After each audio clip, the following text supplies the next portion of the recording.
The Hauraki Big Show with Jace, Mike and Keyzie. Tune in weekdays at 4 on Radio Hauraki. Bit of controversy on the big poll today. Washing your ass, yes or no, in the shower? This comes off the back of not only does Hoyte J only wipe twice after doing the Bizzo, two-stroke Hoyte, he also hops in the shower, washes his torso and doesn't go anywhere near the affected area that could actually use a lot of soap. That's actually not. You don't touch it at all. Apparently the soap drips down. But that's what you see. I said I give my downstairs a very vigorous cleansing. Yes, the front door. And sometimes I go underneath past the testy towards that area. Which is the weirdest possible way to approach things. Whereas these fellas like to spread their cheeks and really get stuck in there. That's true. That's true. I don't. I go between the cheeks. He's trying to make out like we're being weird about it. Filthy, exactly. I know. I'm just putting it out there. I think the poll will speak for itself. You guys are very defensive. I think the poll will speak for itself, as will these texts. That's Keyzie. right. What have we had on 3483? And don't forget, you can vote on the poll, which is back for a special time at the Hauraki Big Show's Instagram story. How has Hoyte J been married for years? It's a medical mystery. I look when I wipe and still do myself the honour of cleaning in the shower. So that's from a clean citizen of New Zealand. Who the hell doesn't clean their own ass? Hoyte J, you're an absolute abomination. That's a goodie, that one. I'm with Hoyte J. Let the soap work its own way in their 10 out of 10 time saver. Yeah, sure. So another sicko Another there. sick bastard. 3483. Someone here wants to know what order you clean yourself. I clean my entire body with a flannel and then finally finish up with the backside and get right in there. Yeah.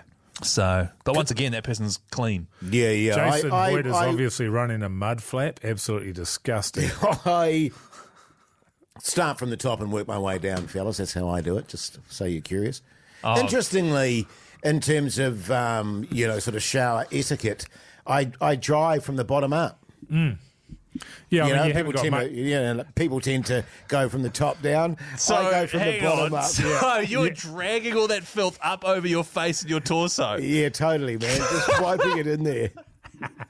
You make me sick, man. The Hauraki Big Show with Jason Hoyte, Mike Minogue and Keyzie. Hey, fellas, I'm back in my fitness regime at the moment. Oh, that's so great. Thanks, so guys. good, High five. Yeah. Good on you, fellas. But to do that, I'm going to the gym real early at the moment. I'm going to the gym at 5 o'clock in the morning, which I'm quite enjoying, except it means that I'm in no shape to do the radio show. Oh, that's all good, though. Afternoon. Yeah, sweet. Yes. Anyway, I went along today there, and I've got my routine on my phone. Pardon? My routine's on my phone. Right. So I just got to follow that. And got a little order there, so you do it. It's actually gets quite full in there now. When I first started doing 5 o'clock, there's no one in there, but now it's quite full. And anyway, I could see people have heard you talking about it. They all want to get down there, man. They want to get down there. I'm going to be down there. So anyway, I was running out of exercises, and the next thing that I was going to do the seated row. The seated row. Yes, it's good for your back, Keyzie. Backbone. Your backbone. Anyway, there was a lady that was on that machine there. The outfits they wear these days are quite something, aren't they? I can't say I've noticed, but I'll take your word for it. Anyway, I goes over there and I says to her, hey, how long are you going to be? How many more sets you got left? And she says, 3. I've got about 3. Oh, yeah. I was like, sweet as. I said, I'll bags it, eh? I'll go next. So I chucked my hoodie on the floor there. I don't know if putting your hoodie on the floor next to a machine at the gym means that you've got it next, but I did it anyway. Well, it's like the coin on the pool table, isn't it? That's right. I put my coin on the pool table. And then I went away and I did another exercise. It might have been leg raises, Keyzie, I don't know. Might have been leg raises, might have been tricep extensions, I can't remember. We kind of need to figure out which one it was. So I did those, and then that was in a position in the gym where I could see how quickly she was going, because 3 sets for some people is 12 sets for somebody else. So I did 3 sets of that. She still wasn't finished. So I went over to a sort of a floor area that was behind the rowing machine thingy that I wanted to use. And I managed to do 3 sets of push-ups while I continued to wait for her to do finish off her sets, you know? Yes. Then I finished those, and she was taking her time, to be fair. And so in the end, I just leaned up against the machine that was behind. I didn't want to put any pressure on her, but I knew she only had 1 set left. So I just leaned up against the machine, sort of, made some interesting notes on my phone about my workout, and then maybe had a look at Instagram while I waited for her to finish her setup. Then she finishes her setup. She gets up, she starts wiping down the machine, and as she does so, she sees me now standing behind her, leaning up against this other machine, and she sort of gives this weird gives me a little look. Not a good one. Like the stink eye. But a bit of a stink eye. Yeah. And I'm thinking, oh, whatever, man. I've done 6 sets and you've done 3. Yeah. Sort it out. Yeah, I don't say that. I just sort of have a stupid look on my face. Sure. And anyway, off she goes there, and I jump on the machine and I just crank it up to max Keyzie, and I'm just rowing. I'm rowing like a bastard on this thing. Like an Olympian. I'm just rowing like a bastard there and there. Then a fella, he jumps on the machine that I was just leaning against. Now I was leaning against that machine. There was nobody on it for the entirety of the time, and the entirety of the time that I was doing all of my other exercises. And I catch him out of the corner of my eye, and I turn around and I look at him, and he's on a rowing machine as well, and he's doing seated row as well. So what I didn't realise was the entire time that I was trying to get on the seated row machine, there was one that was sitting there empty the entire time, and I was actually leaning up against it, and I could have just been using it. And so I was like, yeah, well, that explains why she looked at me like that. Yes. Because all she knows is I'm some old weirdo that's come up and asked her when she's going to get off the machine, because I want to use that one when I could have just used another one. You want the one she was on. Can I use you? I'll use your one. And also, she's How working many out. sets have you got left? While she's working out, she's noticing that you're going from like machine to machine, all with an eye shot of her. That's right. Yeah. Every time she looks up, this old Mogi doing his leg raises. You're doing his press-ups. doing the side eye with his press-ups. Now can I say... That is pretty humiliating. It was all completely innocent, but it's a humiliator. Yeah. Yeah. Huge humiliator, Yeah. And giving you a track record as well. Yeah. The Hauraki Big Show with Jace, Mike and Keyzie. Tune in weekdays at 4 on Radio Hauraki. We've got puberty chat going on. Sure do. It's such a good topic. Thanks for bringing it up, fellas. No worries. 3483 is the number to text. Everyone that does so in the draw for a $50 night and day voucher. When did you go through puberty? Someone here physically, 9. Okay. Mentally, still waiting. Yeah, sure. I think that's relevant to a lot of people. G'day, lads. Jacko here from Taranaki. I went through puberty at 11 months, that is. Oh, yeah, that's quite young. Yeah. Quite young. I mean, that's ridiculous. And varies. Well, yeah, but surely it's not there's not that much variance. So we got it. What was it? What was his name? Jacko. Jacko from Taranaki. 11 months. You at, what was it? Me at 11 years. You at 14. Yeah, I would call it 14. Closer to 14 than 13. And Keyzie induced at 17. Yeah. Well, 17, getting induced doesn't really count. Right.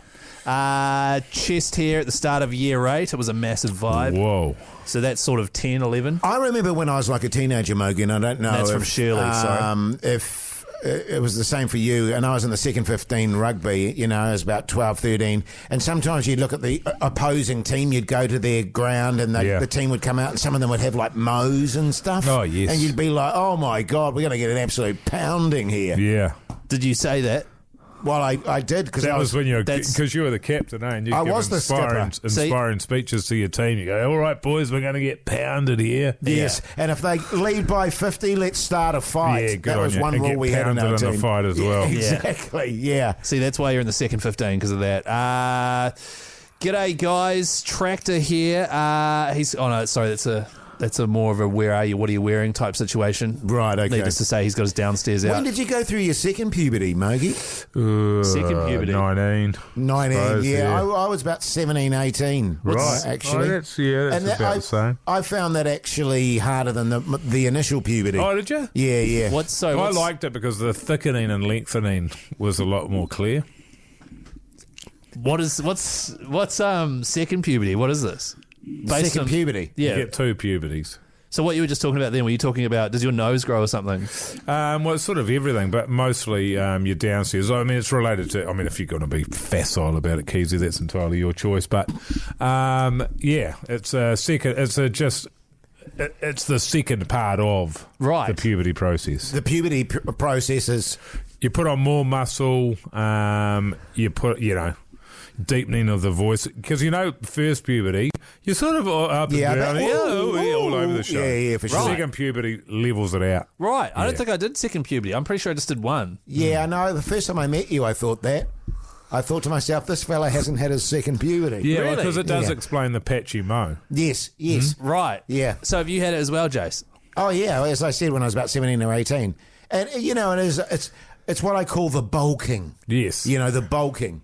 Yeah. Right. Yeah, so what, you haven't had a... No, I haven't had it. I just had one. I thought one was normal. You might need to go back to the doctor and maybe have another induction there, Keyzie. Yeah. Though at this age, it might, I don't know what the outcome would be. Yeah. Well, You're all good, man. You're To be honest, how I am totally. now, I'm pretty happy with. Yeah. I don't need to change anything. I don't think anyway. So I'll probably just go. Oh well, just leave it. It's not for me. It wasn't meant to be. You know what I mean? That's good attitude to have, man.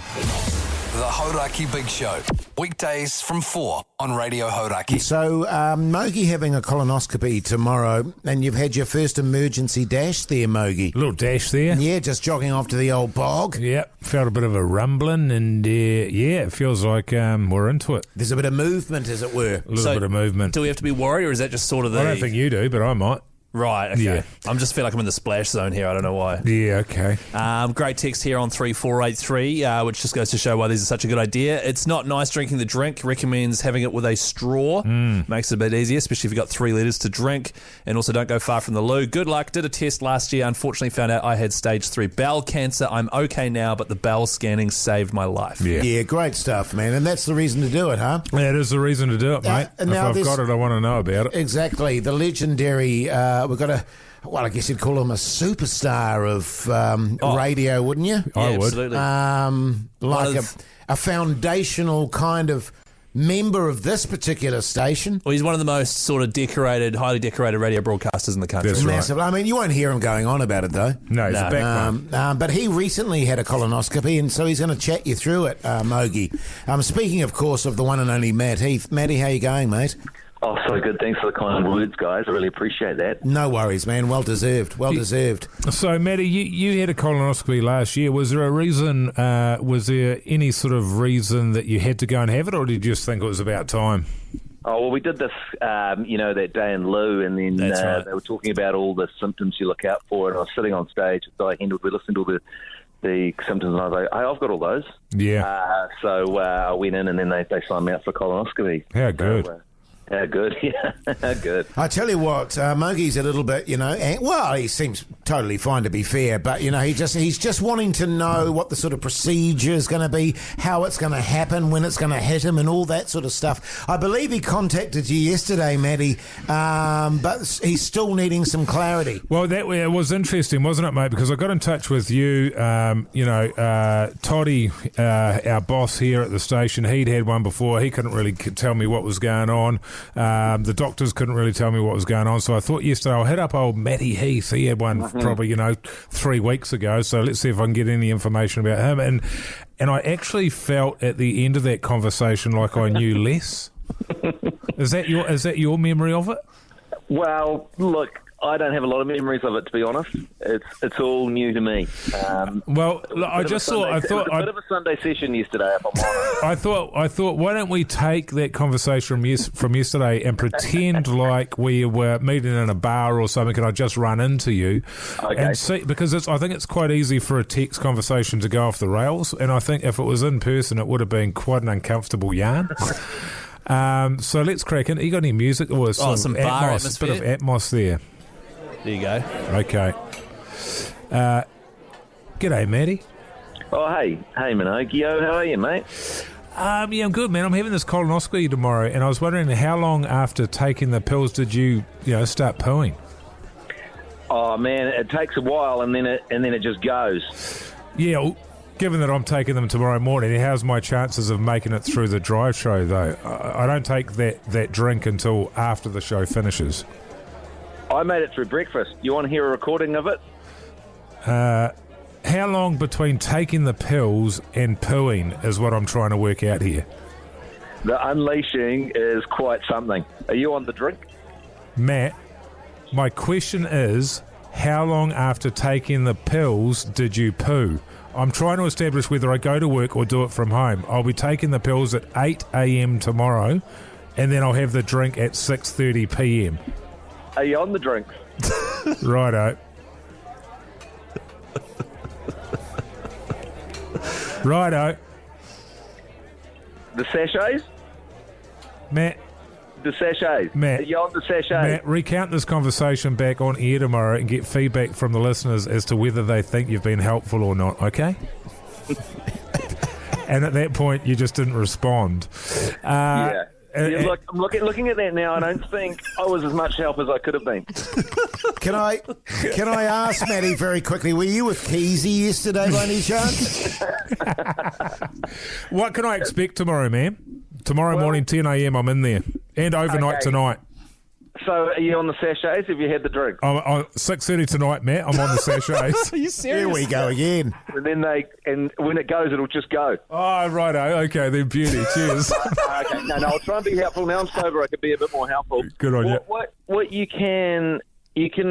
you'll experience is both the highs and lows of life. Oh, God. Because the highs are going to be the drugs you're on are so good, they make you feel so happy. Great. But when they take you into the room and you've got that arseless shirt on, you know, the doctor, the hospital shirt. Yeah. And then they get you to sort of crunch into the fecal position. And there's quite a few people, the fetal position, the fetal position. And then your ass is just dead to the world, and there's about 5 or 6 people in the room, and then they lube you up, and then they just stick a camera in your butt, and that's the bad part. You know, that's the good part. And then you watch it going around corners, and you know you do feel a bit vulnerable. That's for sure. Vulnies. And then you kind of and it's like it goes so deep. It's like nothing. I mean, I don't know whether stuff goes that way up you very often or not. I don't know, but it goes a lot deeper than you'd expect. I mean, all the way around, a whole lot of corners. This whole maze up there. You wouldn't believe how many twists and turns are up there. Bloody good, mate. All right, well, we might get you back. I've got the day off tomorrow, believe it or not. But I might get back on the show on Wednesday and we can just compare notes. Hey, did you guys play in the audio? Because I've seen in some audio of the... we reviewed it, Matty. We're not playing it. We reviewed it. It's not quite up to it. Really? Yeah. Oh, it's good audio. Hey, Matty, thanks for that, mate. Appreciate it. Okay, then. See you guys. See ya. Bye. The Hauraki Big Show with Jace, Mike and Keyzie. Tune in weekdays at 4 on Radio Hauraki. Keysie's got a bit of a development in terms of his own personal health. Yes. There, Keyzie, talk us through it, brother. I can't see. Something weird happened about half an hour ago. There was this weird sort of circular thing in my vision that was almost... It looked like light refracting. It wasn't Hoyte J's honker? It wasn't that, because I'm used to that. Yeah. And then my right eye, I can usually see yours. So I'm fine with that. And to be honest, not being able to see them is quite good. But a weird, speckly, like fuzzy refraction of light thing appeared in the middle of my vision. Yeah. And now I can't see properly. So what's that about? Yeah, well, it sounds a bit migraine-y to me, actually. And now I'm thinking, crap, is a migraine coming on? I can feel a headache. Have you had migraines before, Keyzie? I've had one migraine once, and I remember I wasn't able to get out of bed. Yes. I don't think loss of vision comes, and it's a migraine, comes without head pain, though, does it? Yeah. It does? Without being an absolute dick here, I get that quite often. I get the vision and it's like a gap in the middle of my eyes and they're fracturally light. Well, I'm shocked because... Without pain. Because normally you and I, Keyzie, we can come up with come in here for a chat about any health issues we're having, and it's very strange for Jace to say that he's had the same experience. That is strange. It never happens. No. Yeah. He never one-ups us on how sick we're feeling or how tired. Especially if you're feeling woozy. Yeah.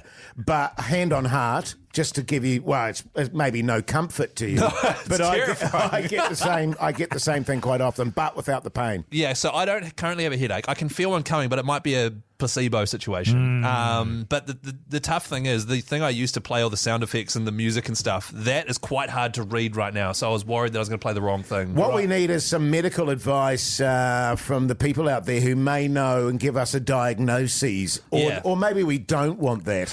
Well, it could be any number of things. You know what we should do? We should Google your we should Google your symptoms, and find out what it is that we're dealing with. Oh, hang on, Tim from Auckland, how are you, mate?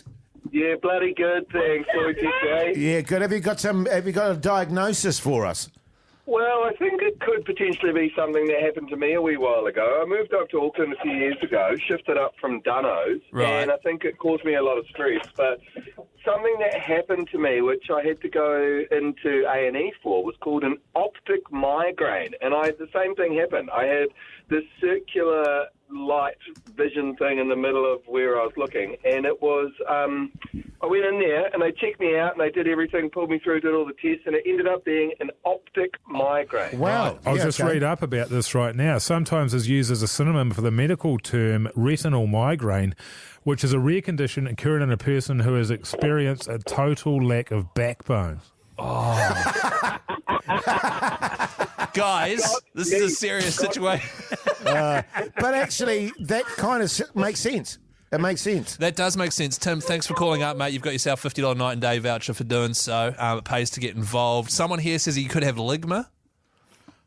Jace? No, Keyzie, no. The Hauraki Big Show with Jace, Mike and Keyzie. Tune in weekdays at 4 on Radio Hauraki.